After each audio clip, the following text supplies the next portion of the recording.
सवाल केवल गुरु का नहीं है, सवाल शिष्यत्व का भी है। हम गुरु के बारे में तो बहुत अनुसंधान करते हैं, गुरु असली है कि नकली है कि क्या है क्या नहीं, ये बात भी जरा समझ लेना चाहता है। लेकिन हम अपने बारे में अनुसंधान नहीं करते कि हमारी चाहत सच्ची है कि नहीं। एक ही चाह प्रभु मिलन, क्या तुम्हारी चाहत बन गई? पिछले 26 वर्षों से मैं पढ़ा रहा हूं यहाँ पे, क्या बन गई? किसी की चाह बन गई? अभी अनेक चाह से भरे पड़े हैं और ज्यादा से ज्यादा वो संसारी चाह ही अभी तक वही चल रहा है। भगवान का तो आप व्यवस्था में सुन लेते हैं, तो पहले तो अपने शिष्यत्व को जांचिए और शिष्यत्व को जांच करके आप सीधे भगवान की शरण में जाइए। ऊर्ध्व नहीं, शिष्यत्व को देखो। सच्चा अगर शिष्यत्व है तुम्हारे भीतर तो भगवान तुमको सच्चा गुरु खड़ा कर देगा। और सच्चा शिष्यत्व नहीं है और झूठ और नकली चीजों में पड़े हुए हो तो फिर तुम्हें झूठे और नकलियों से ही भेंट होगी। आज फिर एक बार भगवान का स्मरण करते हुए इस विशेष संदेश का प्रसारण प्रारंभ कर रहे हैं। कलयुग के गुरुओं के बारे में जो बातें कही गई हैं, भगवान ने भी कहा कि ये पूरे गिद्ध हो जाएंगे। ये भी कहा कि द्वापर के जितने राक्षस हैं ये सब गुरु बन जाएंगे। द्वापर काल में जितने राक्षस थे प्रचंड प्रचंड, उनको और उनके परिकर जो थे उनके लिए भगवान ने क्या कहा कि द्वापर के जितने राक्षस हैं वो सब कलयुग में जाकर क्या बन जाएंगे? गुरु बन जाएंगे। ब्राह्मण शब्द का उन्होंने प्रयोग किया, ये सब ब्राह्मण बन जाएंगे। ब्राह्मण जाति से तो ब्राह्मण होता ही है, लेकिन ब्राह्मण उसको कहते हैं ब्रह्म जानति इति ब्राह्मण। जो ब्रह्म को जानता है वो ब्राह्मण हो जाएगा। ब्रह्मविद्य ब्रह्मैव भवति। तो ऐसे जो वचन कहे हैं तो वो ब्राह्मण का मतलब ये हो गया। लेकिन ये सारे राक्षस हो जाएंगे। अब राक्षस अगर ब्राह्मण हो जाएंगे या गुरु बन जाएंगे तो वो क्या करेंगे फिर? तो वही करेंगे जो कालनेमी कर रहा था, राक्षस था। क्या हो गया वो? अब कपट मुनि की कथा आती, रामचरितमानस में कपट मुनि की कथा आती और उसने ऐसा पाठ पढ़ाया राजा को और उसमें उसके इंटेंशन अलग थे, मोटिव अलग थे, वो कथा कभी कहेंगे। अब वो राजा क्या हो गया? राजा प्रताप भानु की कथा आती है, कपट मुनि से भेंट हो गई, वही कपट गुरु से भेंट हो गई और वैसी शिक्षा पढ़ाई और ऐसा किया कि उसको क्या होना पड़ा? राक्षस होना पड़ा। राक्षस भी छोटा मोटा नहीं होना पड़ा, रावण होना पड़ा उसको। तो रावण की कथा जो है एक कल्प में ऐसी आती है कि वो राजा था धरती पर, प्रताप भानु था, और प्रताप भानु के रूप में वो किसी ऐसे गुरु से जाकर मिल गया जो कपट गुरु था। उसने उसको ऐसा उसको नरक में पहुंचाया कि नरक में ही नहीं पहुंचाया, उसको राक्षस योनि मिला। और उसका एक भाई था हरिमर्दन, वही जाकर कुंभकर्ण बन गया। एक उसमें सुधरा हुआ भाई था बेचारा, तो वो विभीषण जाकर बन गया। तो रावण की एक जन्म की कथा ये है, कुंभकर्ण की एक जन्म की कथा ये है। तो कपट मुनि वही कपट गुरु। तो ऐसे करके तो कलयुग में आप देख लीजिए उसकी पहचान भी बहुत तरह से होगी। तो उसने कहा कि कलयुग में गुरु कौन होगा? जाके नखरु जटा विशाला सो प्रसिद्ध तापस कलिकाला। यानी वो बाहर का वेश पकड़ेगा बहुत जबरदस्त वाला। तो जाके नखरु जटा विशाला सो प्रसिद्ध तापस कलिकाला।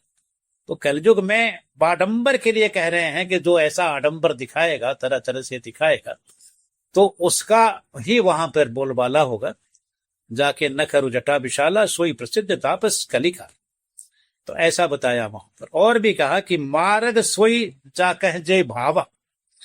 वो अपने मन से दम्भिन निज मत कल्प कर, ये दम्भी सब हो जाएंगे, अपना अपना मत बताएंगे, अपना अपना बताएंगे। कितने मार्ग भी चल रहे हैं यहाँ पर, कितने धर्म के वैसे चल रहे हैं। तो कहा कि ये सब करेंगे, लुप्त भय सदग्रंथ। जो असली ज्ञान है वो क्या हो गया? वो छुप गया। अच्छा, जो असली गुरु होगा वो क्या होगा? वो छुप जाएगा, ऐसा कहा उन्होंने। तुलसी को पढ़ो तो कहा कि असली गुरु जो होंगे वो छुपे जाएंगे, उनका कोई ऐसा नहीं होगा। वो जो बाहर के हैं, जो आडंबर वाले, उनका बड़ा भारी आडंबर फैलेगा और तमाम बिजनेस मॉडल पर चीजें चलेंगी, जैसा वो कहना चाह रहे हैं।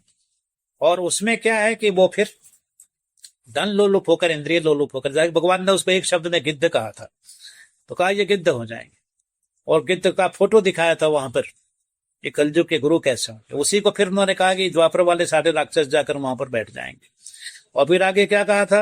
अब तुलसी इसको थोड़ा सरल भाषा में बोलते हैं तो मैं थोड़ा उनको अप्रिशिएट करता हूं, उनकी भाषा को। तो उन्होंने कहा कि पंडित सोई जो गाल बजावा, यानी पंडा बुद्धि वाला गुरु वो होगा जो गाल बजाएगा। गाल बजाने का मतलब है कि शास्त्र कुछ कह रहे हैं, धर्मशास्त्र कुछ कह रहे हैं, वेद विज्ञान कुछ कह रहा है, सत्य ज्ञान कुछ और कह रहा है, और वो सबको अपने तरह से उसको तोड़ मरोड़ करके कुछ का कुछ कहना शुरू कर देगा।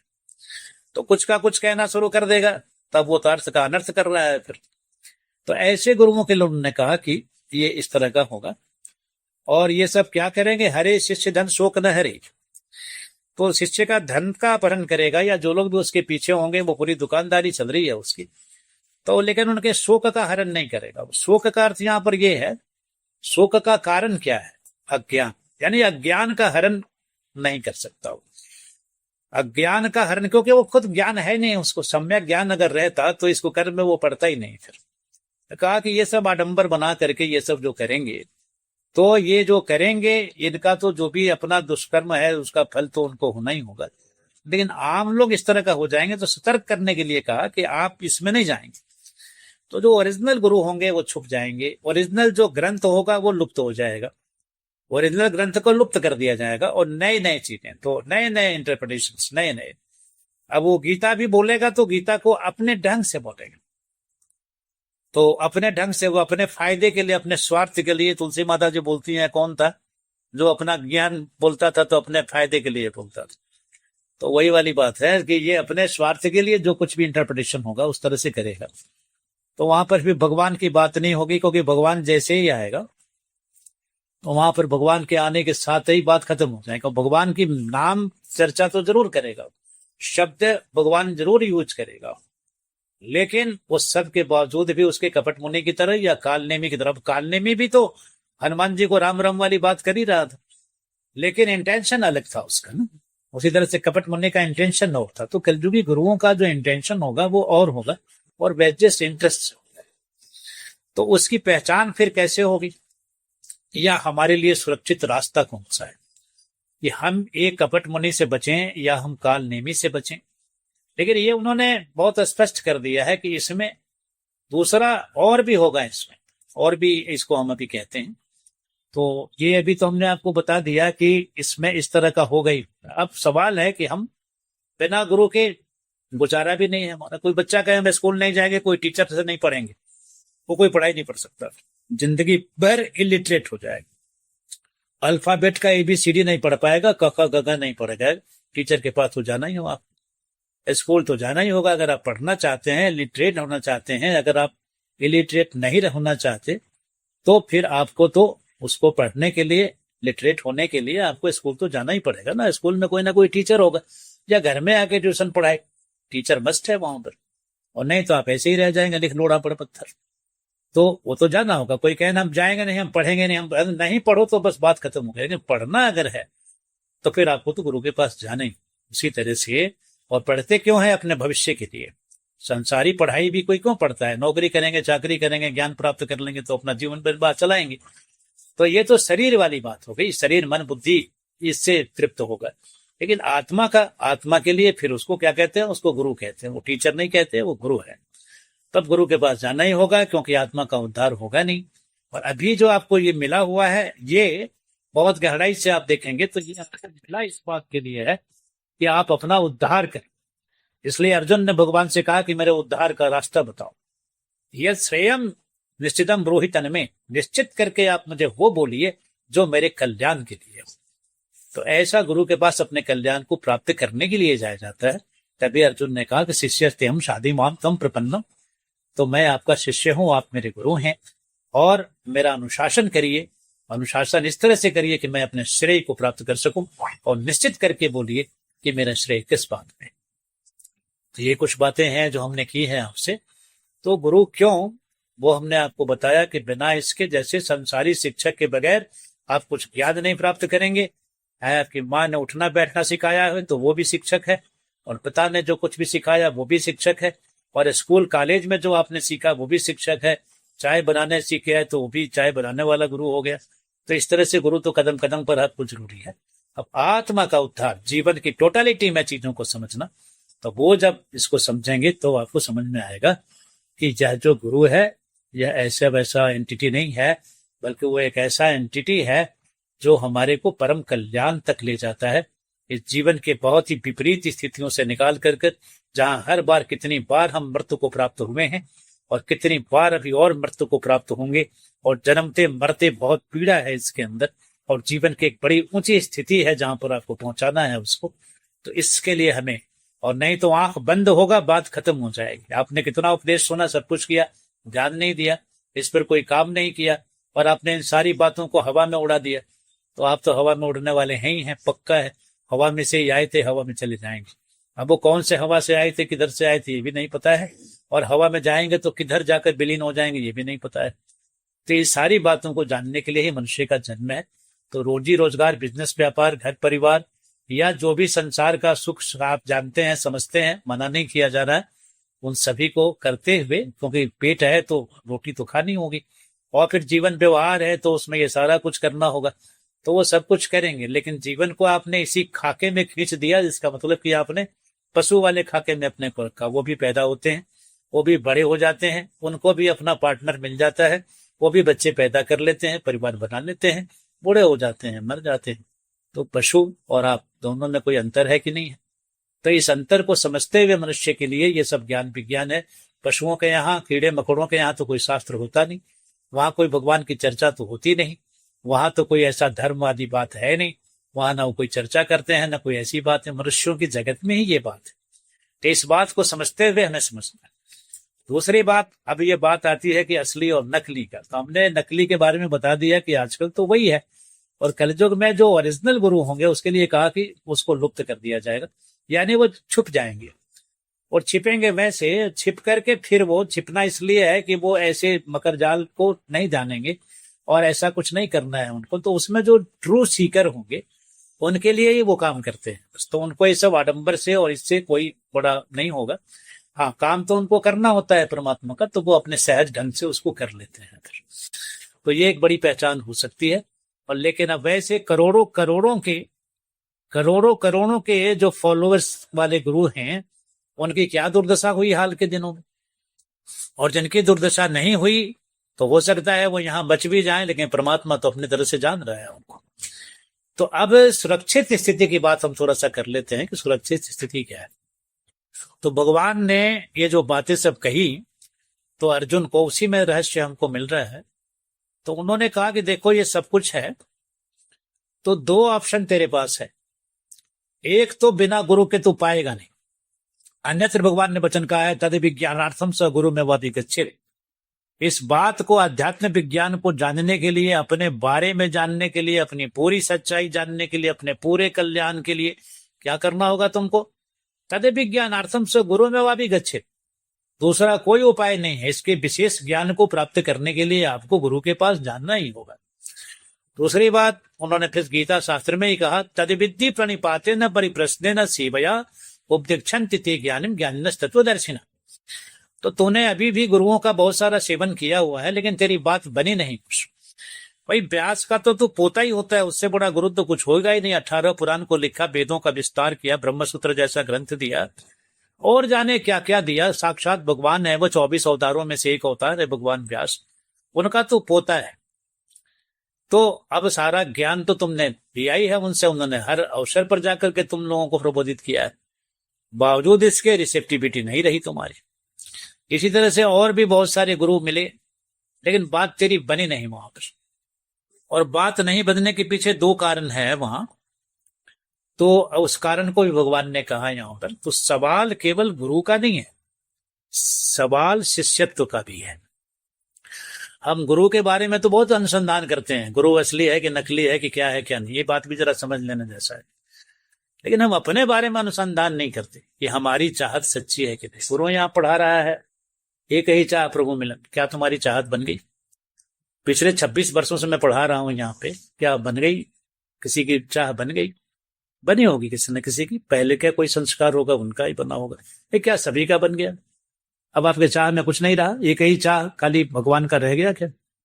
नहीं, अभी अनेक चाह से भरे पड़े हैं, और ज्यादा से ज्यादा वो संसारी चाह ही अभी तक वही चल रहा है। भगवान का तो आप व्यवस्था में सुन लेते हैं, भाई अब सुना रहे हैं तो क्या करें। लेकिन अच्छी बात हो कि अगर हम संसार की बातें करें तो उसमें रस आपको ज्यादा आएगा फिर।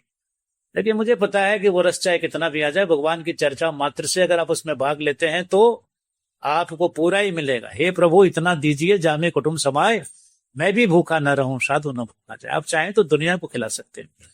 किसी के कुटुंब में 2-4 लोग होते हैं, उसी को कुटुंब समझता है, और साधु तो सारे संसार को ही अपना कुटुंब समझते हैं, तो सारे संसार को वो भरण पोषण कर सकते हैं। यद्यपि भगवान करता है, लेकिन साधु वो भगवान की ही मूर्ति है, वो हरि की ही मूर्ति है।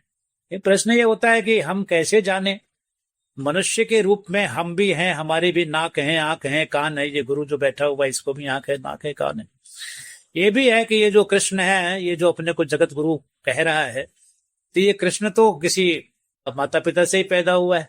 ये तो उसके देवकी के गर्भ में रहा। ये तो जैसे हम अपने माता पिता के गर्भ में रहे, वैसे ही ये कृष्ण भी तो रहा ही रहा। ये किस बात के लिए स्पेशल हो गया? भगवान किस बात का है? ये भी काला है, गोरा है, चाहे जैसा भी है, इसके भी आंख पाँव नाक सब दिखाई पड़ रहे हैं, जैसे हमारे हैं वैसे हैं।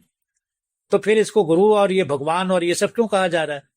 तो हमारे ही जैसा मनुष्य है, हमारे ही जैसा सब कुछ है, हमारे जैसा ये माता पिता के गर्भ से पैदा हुआ है, और हमारे जैसा इसका सारा व्यवहार है, और हमारे ही तरह की भाषा बोलता है, हमारी तरह का सारा व्यवहार करता है। ये स्पेशल क्या है इसके अंदर जिसको भगवान कहने और गुरु कहने और ऐसा कहने? भगवान ने कहा कि इस बात का जवाब देते हुए भगवान ने कहा, ये माया के द्वारा मोहित हैं, इसीलिए भगवत तत्व को नहीं जानने के कारण ऐसा सवाल उठाते हैं। जैसे गुरु भगवान कैसे हो गए? अभी प्रार्थना दिया, गुरु ब्रह्मा गुरु विष्णु गुरु देवो महेश्वर गुरु साक्षात परब्रह्म तस्मै श्री गुरुवे नमः। तो ये ऐसा क्यों कह रहे हो भाई? आदमी जो बैठा हुआ है इसको ऐसा ऐसा लंबा चौड़ा बात आप बता रहे हो, ये ब्रह्मा है, विष्णु है, महेश है, ऐसा है, ऐसा है। तो ये सब जो कह रहे हो ये बात समझ में नहीं आ रही। नहीं, बात समझ में नहीं इसलिए आ रही कि अभी आप उसकी पात्रता नहीं रख रहे। उसके लिए कुछ अपना, जैसे अब बच्चे को पढ़ने के लिए स्कूल भेज दिया जाए, बहुत बढ़िया स्कूल है, बहुत दुनिया के चुने हुए टीचर हैं, लेकिन उस बच्चे में कोई क्यूरियोसिटी नहीं है, पढ़ने में कोई रस नहीं है, उस बात के इंपॉर्टेंस को वो नहीं समझ रहा है, तो वो क्या पढ़ेगा फिर? देखते हैं बहुत सारे बच्चे हैं जिनको बहुत ऊंची सुविधा मिलती है, फिर भी वो नक्कारे साबित हो जाते हैं। जो उनसे एक्सपेक्टेड है वो नहीं कर पाते। कई बार तो वो बहुत गंदे तरीके से वो लग जाते हैं। तो वो गए, उनको सब फैसिलिटी थी, वो गाड़ियों से स्कूल जाते हैं, वो टीचर्स पे स्कूल सबसे चुनिंदा स्कूल है, फिर भी क्रिमिनल बन जाते हैं, फिर भी दुष्ट बन जाते हैं, फिर भी वहां से गंदे प्रोडक्ट बनकर निकलते हैं वहां से। तो हम ऐसे ऐसे बच्चे को जानते हैं जो कन्वेंट एजुकेटेड है, माता पिता को इतना दुखी करते हैं, नशेड़ी बन जाते हैं, कुछ करते हैं कुछ करते हैं। तो क्या है, उनमें वो बात नहीं थी। स्कूल तो अब उसी स्कूल से टॉपर निकले, उसी स्कूल से बड़ा बड़ा उपलब्धि सब हासिल कर लिया, और सेम स्कूल से ये क्या निकला? बिल्कुल नकारा साबित हो गया और अपने को बर्बादी कर लिया और बहुत तरह से अपने को दुखी कर लिया। और पढ़ाई तो पढ़ी उसमें इस तरह की। तो हमें थोड़ा सा शिष्यत्व की तरफ भी देखना चाहिए। शिष्यत्व को पहले अपने को टटोलो, मैं सच्चा हूं क्या? मैं जिस गुरु से जो उम्मीद कर रहा हूं, क्या हमारे में वो पात्रता है? और नहीं है तो वो पात्रता क्यों नहीं गढ़नी चाहिए हमारे? स्कूल तो टॉप का मिल गया, गुरु टीचर तो टॉप का मिल गया, अब हमारी पढ़ने की जो अभिप्सा है वो नहीं है वहां पर, हमारी क्यूरियोसिटी वहां पर नहीं है, हम नहीं चाहते पढ़ना, या हम अपना टाइम पास कर रहे हैं, या बस ऐसे एक फैंसी तरीके से कुछ हो गया, बड़े टॉप स्कूल में पढ़ते हैं, दहेज अच्छा मिल जाएगा, वैसा मिल जाएगा, या बड़े घर में शादी हो जाएगी, या और तो ऐसी चीजों से, या चलो ठीक है अब गार्जियन कह रहा है तो चलो पढ़ लो भाई, तो पढ़ने जैसा कुछ नहीं है वहां पर। उसने अपना टाइम पास किया और फिर रिजल्ट जो आया वो उसी तरह का आया उसका। तो ये संसार भी कुछ इसी तरह का है। तो सवाल ये नहीं है कि असली गुरु और नकली गुरु। देखो, असली से असली गुरु भी मिलेगा, शिष्यत्व अगर तुम्हारे भीतर नहीं है तो वो असली गुरु भी कुछ नहीं कर सकता, साक्षात भगवान भी नहीं कर सकता, साक्षात भगवान भी मना कर देगा। इसलिए तुलसी ने कहा कि तुमको शिव और ब्रह्मा जैसा गुरु भी मिल जाए और साक्षात परमेश्वर कृष्ण ही आकर के तुमको उपदेश दें, तो अर्जुन जैसी त्वरा अगर तुम्हारे में नहीं है तो भगवान भी कुछ नहीं कर पाएगा। अर्जुन में एक त्वरा थी, यद्यपि स्थितियों से परिस्थितियों से आई थी, लेकिन उसमें त्वरा थी। वो एकदम देख रहे हो, इतना त्वरा था, इतना इंटेंसिटी था उसके भीतर कि वो पागल हो रहा था, वो तो मर रहा था। उसने कहा कि मैं तो इस स्थिति में हूं ही नहीं, अब अगर तुम मेरा हाथ नहीं पकड़ते, तुम मुझे बताते नहीं, तुम मुझे समझाते नहीं, तुम मुझे प्रकाश नहीं देते, तो मैं इस अंधेरे में खत्म नहीं हो जाऊंगा। तो अर्जुन विषाद योग को पढ़ना चाहिए, जहां पर ये वाली बात है, यही असली पात्रता है, एकदम मरने की स्थिति। तो ऐसा जो कोई सीरियस तरीके से करे तो फिर वो टॉप विद्यार्थी बनता है। इसलिए अच्छे विद्यार्थी जो आगे स्क्रैप करते हैं या बड़े बड़े ऐसे रिकॉर्ड अपना दर्ज कराते हैं, उनके सीरियसनेस को भी समझना चाहिए कि कितने सच्चे हैं और कितने सीरियस हैं। तो इस विषय में जब अगर आपकी गति हो गई है तो हमें ये देखना है कि शिष्यत्व भी हमको देखना है, और शिष्यत्व अगर आपका सार्थक है तो फिर नकली गुरु भी काम कर जाता है। देखना, नकली गुरु काम नहीं करता है, ध्यान रखना, नकली गुरु काम नहीं करेगा। नकली गुरु तो नकली है, वो क्या काम करेगा? लेकिन यहां पर परमात्मा की एक विशेष शक्ति काम करती है। इसीलिए बहुत सारी कथाएं आएंगी। एक प्रसंग आता है जिसमें कहा कि एक राजकुमारी थी और उसके संस्कार ऐसे थे कि वो भगवान को प्राप्त करना चाहती थी। और भगवान को प्राप्त करने के लिए उसने, अब जैसे उसका पिता था, उसकी माता थी, तो वो तो थे कि संसार में इसको लगाए, ऐसे विवाह कर लो, ऐसे कर लो, लेकिन उसका कुछ नहीं था।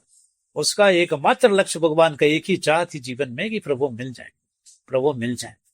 तो वो कथा वो लंबी हो जाएगी, लेकिन अब ऐसा करने से अब उसको हुआ कि प्रभु तो तब मिलेंगे जबकि गुरु, जैसे कि भगवान ने कहा, उसने गीता में पढ़ा होगा, तो क्या कहा भगवान ने, तुमको वहां जानना चाहिए। तत्वदर्शी गुरु जब तक जीवन में नहीं आएगा तब तक तुम नहीं जान सकते। उपदिक्षन्ति ते ज्ञानम ज्ञानस तत्वदर्शिना, ऐसे जैसे तैसे गुरु से नहीं होगा। तत्वदर्शी गुरु जब आएगा जीवन में, तो उस राजकुमारी को चिंता होगी कि तत्वदर्शी गुरु कहां ले आए, या फिर आचार्य माम बिजानियात, केवल जो सही अच्छे गुरु के साथ होगा वही हमको जानेगा। फिर सच्चे गुरु के द्वारा ही हमारी प्राप्ति हो सकती है, वही प्राप्ति कराएगा। और सच्चे गुरु से मतलब है तत्वदर्शी गुरु। तो तत्वदर्शी गुरु, तो आचार्य माम बिजानियात, ऐसे वचनों से भगवान ने, यो ग्रंथों ने कहा है आपको कि ऐसे होगा। तो कहा कि कहाँ ढूंढे, अब नकली असली का क्या करें, तो कहाँ ढूंढे, कहाँ मिलेंगे, कैसे क्या करें। तो अब उसको यही पागलपन थी। और त्वरा देखिए, इंटेंसिटी देखिए। अब ये कहना चाह रहे थे कि अगर नकली भी हो तो काम चल जाता है, तो पहले, और असली भी होगा तो काम नहीं होगा। इसलिए अपने शिष्यत्व को भी जांचना चाहिए, अपने शिष्यत्व को, यानी अपने हृदय की सच्चाई को भी जांचना चाहिए कि हम गुरु के पास आए हैं तो क्या हम वास्तव में इस चीज को जानना चाह भी रहे हैं, प्राप्त करना भी चाह रहे हैं कि नहीं चाह रहे हैं। और इस संबंध में जिज्ञासा करनी चाहिए उनसे कि हमें क्यों भगवान, जैसे ये प्रश्न जो किया गया है कि गुरु की जरूरत क्यों और असली नकली गुरु को कैसे समझें, तो ये प्रश्न बड़ा ही दिल को छूने वाला प्रश्न है। अब देखो मैं इसका जवाब दे रहा हूं आपको, है। तो इसी क्रम में अब ये प्रसंग भी आपको कहें, तो अब उसने राजकुमारी अब लगी हुई थी। अब लगी तो थी वो, लेकिन अब कहां से गुरु मिले, कहां मिले। अब कहते हैं कि वहां पर एक धूर्त मंत्री था और राजकुमारी के वैभव पर और बाकी चीजों पर नजर रहती थी उसकी। अब उसने कोई ऐसा तिकड़म रचा, अब किसी ऐसे नकली गुरु को भेज दिया उसके पास, और नकली गुरु के साथ एग्रीमेंट कर लिया कि देखो जो भी इसमें से लाभ होगा, फायदा होगा, वो हम लोग कर लेंगे। अभी तो राजा की राजकुमारी है और एक ही है, तो लाड़ लिया ये तो चाहे तो पूरा खजाना दे देगी तुमको। तो इसलिए इसको कुछ ऐसा करो, और फिर वो लाभ हानि जो होगा, जैसे होते नहीं है, अब तुम्हारे यहाँ कोई बेईमान नौकर अगर पड़ा हुआ है तो यही सोचते रहता है कि मालिक का कैसे सब हड़प लें, क्या कर ले। तो कुछ इसी तरह का वो राजा का मंत्री था। अब उसने एक ऐसे नकली गुरु से संपर्क किया, कहा कि ये बहुत पगलाई हुई है, तो इसको ऐसे करो कि इसका कुछ करो।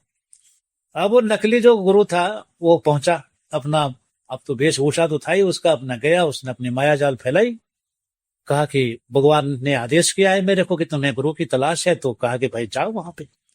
अब वो तो जब सुना उसने, तो उसने तो अपना कूट रचना किया था, उसने तो ठगने वाला काम किया था। राजकुमारी इतनी इनोसेंट थी और भगवान में इतना पागलपन थी, तो उसको गुरु की तलाश थी। और जब भगवान ने ही भेजा हो, अब भगवान ने तो नहीं भेजा ही, तो शैतान बुद्धि से इसने अपना रचना कर ली।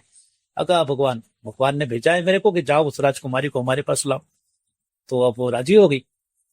अब राजी हो गई तो वो कहा कि ठीक है, तो गुरु स्वीकार करो मेरे को, मैं गुरु हूं तुम्हारा। ये गुरु के लिए तुम प्रार्थना करती थी भगवान से, तो कहा मैं तो गुरु हूं तुम्हारा।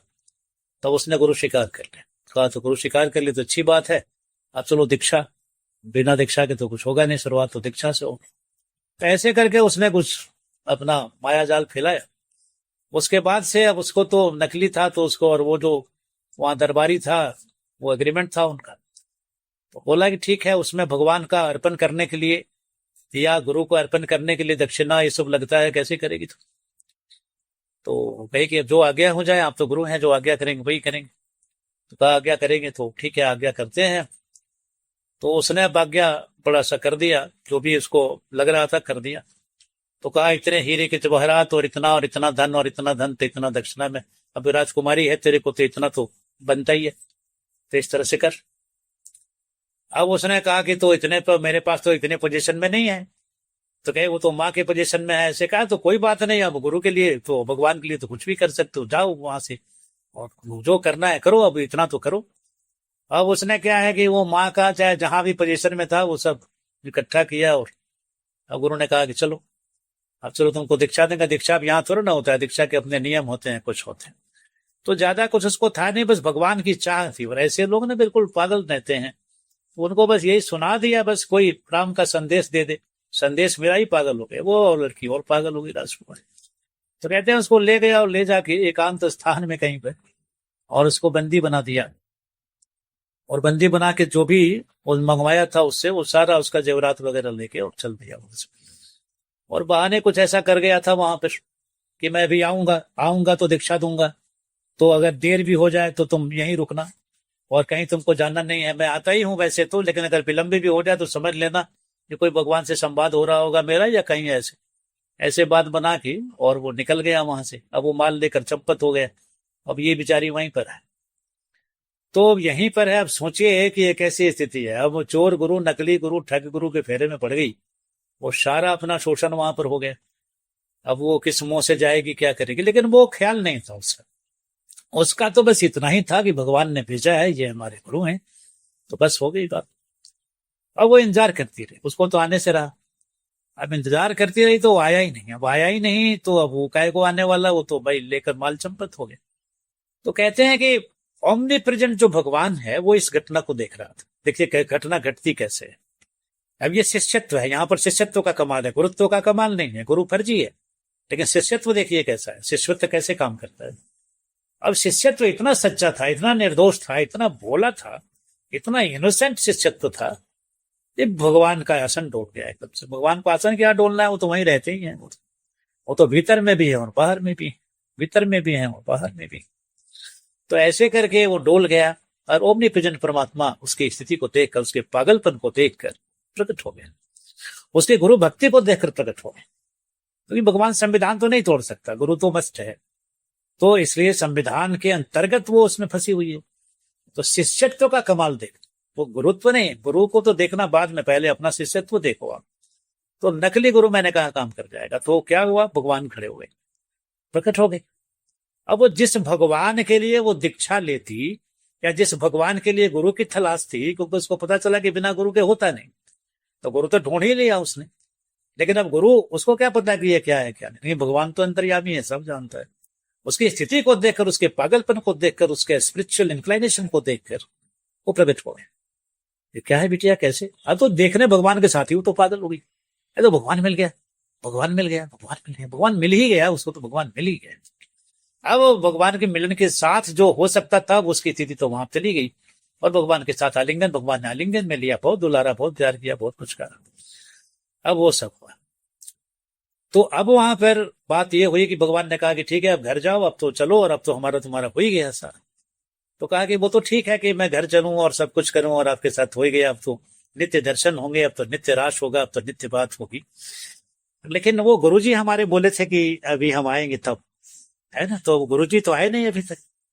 तो भगवान ने कहा कि अरे वो गुरु आने वाला नहीं है पगली, वो गुरु तेरा माल लेके चंपत हो गया, तो माल की चिंता नहीं, मैं तो तेरे को अनंत गुना दूंगा, लेकिन वो गुरु तो लौटने वाला है नहीं।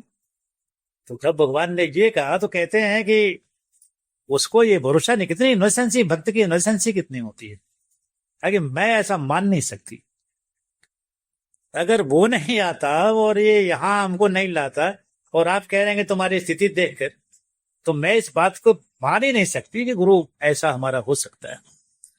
तो अगर ऐसी बात है कि गुरु, तो मैं भले ही आपके साथ राजी हूं, सारा चीज हमने आपके लिए किया है, लेकिन इसमें उनका मैं कैसे कह दूं कि वो गुरु चोर है, लंपट हो गया, ऐसा हो गया, वैसा हो गया। नहीं नहीं, इसमें जरूर कोई आप परीक्षा ले रहे हैं हमारी, तो ये परीक्षा वाली बात है, आप मेरे गुरु भक्ति की परीक्षा ले रहे हैं। इसका मतलब जो गुरु आपको साक्षात यहाँ खड़ा कर दिया, और इतना प्रभावी ये कि बिना दीक्षा के ही प्रकट कर दिया उसने, केवल दर्शन मात्र से आप प्रकट हो गए, और बाकी वो ले गए कर गए, तो वो तो अपना प्रोसेस कर रहे होंगे जो बताए थे कि उसमें ये करना होता है, तो पूजा पाठ के लिए ले गए थे।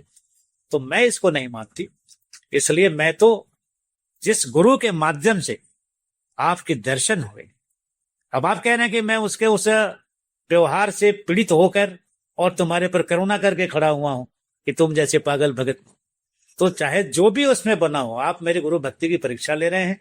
अगर आप ठीक बोल रहे हैं तो भी, सत्य बोल रहे हैं तो भी, असत्य बोल रहे हैं तो भी, वह गुरु ही तो कारण बनाना आपको प्रकट होने में, इसलिए वो हमारा गुरु ही होगा। जब तक वो नहीं आएंगे तब तक मैं यहां से हिलने वाली नहीं। फिर आप अपने बैकुंठ धाम ले चलो, कहीं भी ले चलो तो भी, लेकिन मैं ऐसी नाशुक्रा नहीं हो सकती कि जिस गुरु के माध्यम से आपकी प्राप्ति हुई है मैं उसको इनकार कर दूं और फिर मैं आपके साथ चलूं। मैं ये हो नहीं सकता। तो ये मेरे अंतर की स्थिति है। इसलिए अवश्य अब आप गुरु की परीक्षा ले रहे हैं हमारी गुरु भक्ति की, लेकिन मैं इसमें भी उत्तीर्ण होंगी। आप अगर सचमुच भगवान है तो आप कुछ भी कर सकते हैं। इतनी ही जल्दी है तो आप गुरु को जल्दी से हाजिर कर दीजिए, फिर हम चलेंगे अपने हिसाब से। अब उसके तर्क ऐसे थे, भगवान ने लाख काटने की कोशिश की लेकिन नहीं हुआ, और अंत में उनको उस गुरु को लाना पड़ा। भगवान ने प्रेरित किया और प्रेरित करके उसको बुलाया यहाँ पर। गुरु आए तो अब खड़ा हुआ गुरु। अब वो देख रहा है ये तो भगवान खड़ा है यहाँ, और अब भगवान के वहां खड़े होने से और भगवान की कोई कृपा कटाक्ष ऐसी हो गई तो झट परिवर्तन हुआ उसका। और इतना बड़ा परिवर्तन हुआ, भगवान को करना था ऐसे भक्त को इस भक्त के प्रभाव को वहां पर बहुत ऊंचा करने के लिए भगवान ने उस चोर को, उस महाअपराधी को, जो भगवान और गुरु के रूप में अपने को दिखा करके और वो शोषण कर रहा था किसी का, इससे बड़ा नराधम कौन हो सकता है फिर। और फिर भगवान ने ऐसा रूपांतरित कर दिया उसको और एक सच्चा गुरु उसको बना दिया। सच्चा जो गुरु हो सकता है, क्योंकि अब ये इसका गुरु था ना, इस भक्त का गुरु था, जैसे भक्त ने अपना सर्वस्व अर्पित किया था उसके लिए। तो भगवान ने इस भक्त के मान को बढ़ाने के लिए फिर उस चोर को, उस इतने बड़े अपराधी को भगवान ने क्या किया, परम गुरु के रूप में कन्वर्ट कर दिया। तो शिष्य ने न तो अपना ही कल्याण किया बल्कि अपने उस चोर गुरु का, उस निंदित गुरु का भी उन्होंने कितना बड़ा कल्याण कर दिया। तो इस गुरुत्व को तो हमें जानना ही होता है, लेकिन हमें शिष्यत्व को भी जानना होता है। तो कई बार गुरु उद्धार करता है और कई बार ऐसा भी होता है कि शिष्य उद्धार करता है गुरु का। तो इस किस मामले में होता है, जो अभी हमने मामला बताया आपको।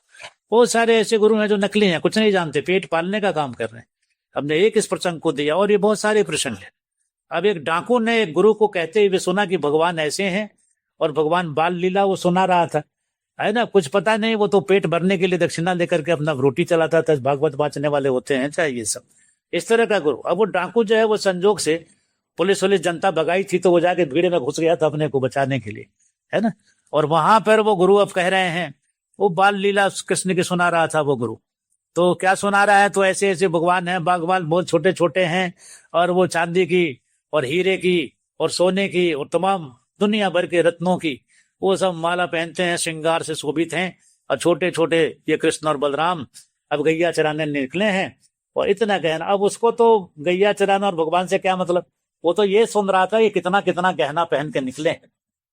तो वो डाकू का तो वही दिमाग चलता है, तो वो ये सुन रहा था, कहा कि अरे ये पंडित क्या कह रहे हैं, और ये तो ऐसे गद्दी पर बैठे हैं जहां झूठ होता नहीं है, इतनी जनता फॉलो कर रही है इनको, ये तो सत्य बात होगी। तो उसने फिर वहां क्या किया, अब जब कथा समाप्त हो गई तो गुरु जी के पास पहुंचा, कहा गुरु जी आप तो सत्य मूर्ति हैं, आप जो जिस बच्चे की बात बता रहे थे कि ऐसे ऐसे गाय चराने जाता है और वो ऐसे राजा का बेटा है और ऐसा धनी है, इतना समृद्ध है कि ऊपर से लेकर नीचे तक खाली हीरे और जवाहरातों से वो लदा रहता है, और छोटा छोटा बच्चा है वो, आप हमको एड्रेस बताइएगा क्या उसका। क्या तो पंडित कहा भाई तू है कौन, कहा मैं तो डाकू भगत हूँ। कहा तो डाकू भगत है तो तू क्या करेगा जान के। कहा नहीं नहीं अब आप बस सोचिए मत, कुछ नहीं, हम तो क्या करेंगे, हम तो यही करेंगे, हम तो जाएंगे और जब बड़े बड़े हम ऐसे तो गिरोहों का हम और गांव का गांव हम साफ कर देते हैं, छोटा बच्चा क्या, उसका तो कान उमेठेंगे और सब उतार लेंगे। और पंडित जी एकदम ईमानदारी की बात, हम भले डाकू हैं लेकिन आधा आधा हिस्सा हम जरूर देंगे आप।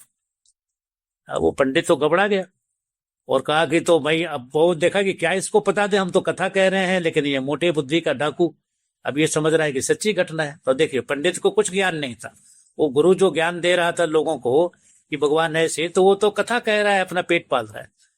लेकिन अब डाकू जो है वो सीरियस लिया हुआ है। यहाँ देखिए शिष्यत्व देखिए, यहाँ गुरुत्व का और शिष्यत्व का देखिए।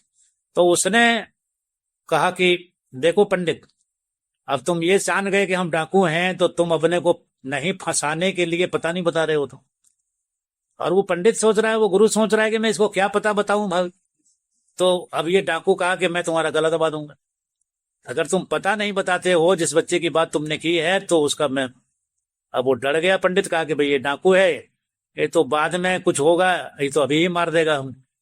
तो उन्होंने वो शास्त्रों में जो पता लिखा हुआ है वही बता दिया, गोवर्धन की तलहट्टी। अब गोवर्धन की तलहट्टी में भगवान गाय चराते हैं, चले जाओ गोवर्धन। कहा ये गोवर्धन कहाँ है भाई? तो वो जहां से बात हो रही थी, समझो गुजरात से बात हो रही थी, कोई महाराष्ट्र से बात हो रही थी, गोवर्धन तो इधर है। तो सोचा इसको भेज देते हैं, जब तक ये गोवर्धन ढूंढेगा, मिलेगा नहीं मिलेगा बात की बात में देखेंगे, अभी तो जान बच जाए हमारी। अब पंडित ने जो शास्त्रों में पता लिखा हुआ है गोवर्धन की तलहट्टी, कहते हैं कि वो डाकू गोवर्धन की तलहट्टी में आया और कई दिनों तक वो ढूंढता रहा, तलहट्टी में ढूंढता रहा कहाँ गायें चर रही हैं और कहाँ वो बच्चे दिख रहे हैं। और इसी में वो कई दिन बिना भूख प्यास के एकदम बिल्कुल डेडिकेटेड होकर वो अपना कर रहा था। और कहते हैं कि भगवान को दया आ गई उसके ऊपर। कहा ये मेरी तलाश में आया है, नंद नंदन की तलाश में आया है, गोवर्धन की तलहट्टी में आया है, और घटना घट गई वहां पर। और वो कब की बात है भगवान, जब ये कलयुग की घटना है। और भगवान तो वो द्वापर में लीला करते थे, लेकिन वो कण कण में व्याप्त परमात्मा, कहते हैं कि उसके उस भाव से कलयुग में द्वापर खड़ा कर दिया और गोवर्धन की तलहट्टी में ऐसा सीन बनाया और ऐसा ऐसे सीन बना करके जो जो उसने कथा सुनी थी, जो दिमाग में वो घुमा रहा था, वो सारा उसी तल पर उन्होंने खड़ा कर दिया वहां पर। और वही गैया और वही कृष्ण बलराम और वही बांसुरी और वही वही रूप पकड़ा एकदम, और एकदम लदे हुए थे एकदम, और कहने से लदे हुए एकदम। और डाकू गया, कहानी थोड़ी सी और भी ज्यादा है, लेकिन संक्षेप में यही समझो कि गया और कहा कि भाई बच्चा ये मेरे को दे दो, और नहीं दोगे, और ले लिया उसने। और भगवान ने सहज इतना प्रेम दिया उसको, भगवान ने कहा भाई मैं तेरे को दे दूंगा, लेकिन थोड़ी देर हमारे यहाँ मेहमान तो हो जा, तो बहुत सुंदर आदमी लग रहा है, तेरी बातें इतनी अच्छी हैं, तो इतना तो कर ही ले, मेरा सारा माल तो अगर वो ले रहा है तो कम से कम थोड़े दिन मेरा मनोरंजन तो कर दिया कर, 2-4 दिन रह करके, चलो मेरे घर चलो। कहते हैं कलयुग में उन्होंने ओरिजिनल नंदगांव खड़ा किया, और वहां सारा जो नंदगांव था उस तरह से भगवान ने खड़ा कर दिया, वो मायाधारी कितना न कर सकता। और उस डाकू के साथ उन्होंने कुछ दिन बिताए, बहुत प्रेम दिया, बहुत प्रेम दिया, बहुत प्रेम दिया। उसके बाद से कहा कि और भी गहने तुमको देते हैं, ये तो एक दिन का था। कहा जितना ले जाना है ले जा, जितना ले चल सकता है ले जा सकता है, कहो तो मैं गाड़ी छकड़े से भिजवा दूं। कहा कि नहीं, इतनी की जरूरत नहीं आ रही, इतना ही मैं क्या करूंगा। और पूरी भगवान ने मित्रता की उसके साथ, और फिर वो गया और अपने गांव गया। वहां जाकर के उसने ये सोचा सबसे पहले कि जितना माल मैंने लिया और इतना प्रेम मैंने पाया, मुझको नहीं पता था कि भगवान ने चाहे कुछ। आइए राजा का बच्चा, अब इतना प्रेम में वो आया था पगा हुआ, कहा कि धन्य हो भाई गुरु, धन्य हो गुरु तुम तो।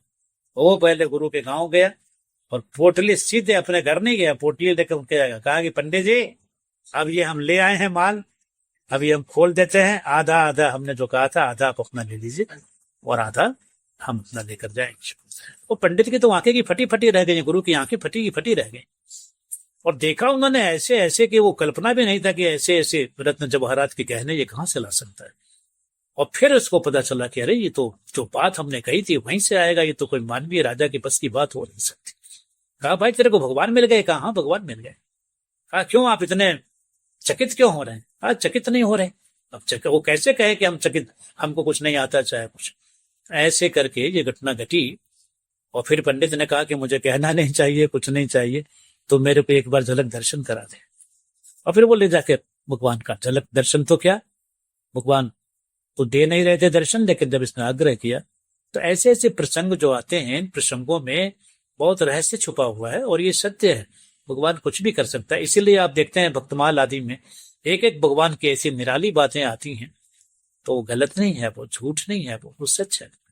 तो गुरुत्व की बात तो करें ही करें, शिष्यत्व की बात करें तो शिष्यत्व, अब देख तो डाकू के पास क्या था? निर्दोष एक हृदय। शिष्यत्व का मतलब होता है निर्दोष हृदय। एक छोटा बच्चा जब पढ़ने जाता है तो अपने टीचर से लॉजिक नहीं करता कि तुम क क्यों पढ़ा रहे हो, हम कैसे मान लें कि ये क है, तुम ख क्यों पढ़ा रहे हो, ये ख हम कैसे मान लें, ऐसा लॉजिक नहीं करता। वो सीखने गया। शिष्य का मतलब होता है मुझे सीखने गया हुआ है। अब सीखने गया है, तुमको कुछ आता नहीं और शिष्य से कुछ आता नहीं तेरे को, और गुरु से तुम वहां लॉजिक दे रहा है, तो ये कोई शिष्यत्व तो हुआ नहीं। मामूली बात में भी एबीसीडी नहीं आता और गुरु से कोई बच्चा जाके कहे एबीसीडी कैसे होगा, ये कैसे होगा, वो कैसे होगा। इसी तरह से हमें इस विषय में समझना है, इस विषय का चार्ज भगवान ने अपने हाथ में रखा हुआ है। इसीलिए कहा कि अर्जुन, मैंने तुमको सारा ज्ञान दे दिया और योग मार्ग, भक्ति मार्ग, ज्ञान मार्ग, कर्म मार्ग सब बता दिया, फिर भी यह विषय इतना गहन है कि ये तुम्हारे बस में नहीं है। ये बड़ों बड़ों को फिर एकदम स्लिप कर जाता है। इसलिए सबसे सुरक्षित उपाय ये है, मुझ एक की शरण में आओ। तो मेरे एक की शरण में आओ। तो अगर आपको बहुत ज्यादा सतर्कता है और आप नकली गुरुओं के फेरे में नहीं पड़ना चाह रहे, तो पहले तो अपने शिष्यत्व को जांचिए और शिष्यत्व को जांच करके आप सीधे भगवान की शरण में जाइए।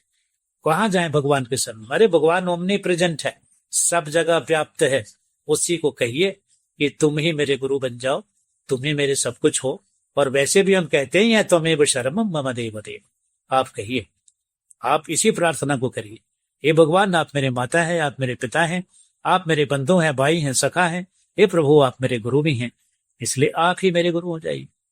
इतनी बात तो करो तो सही भगवान से, अपने शिष्यत्व को जांचते हुए।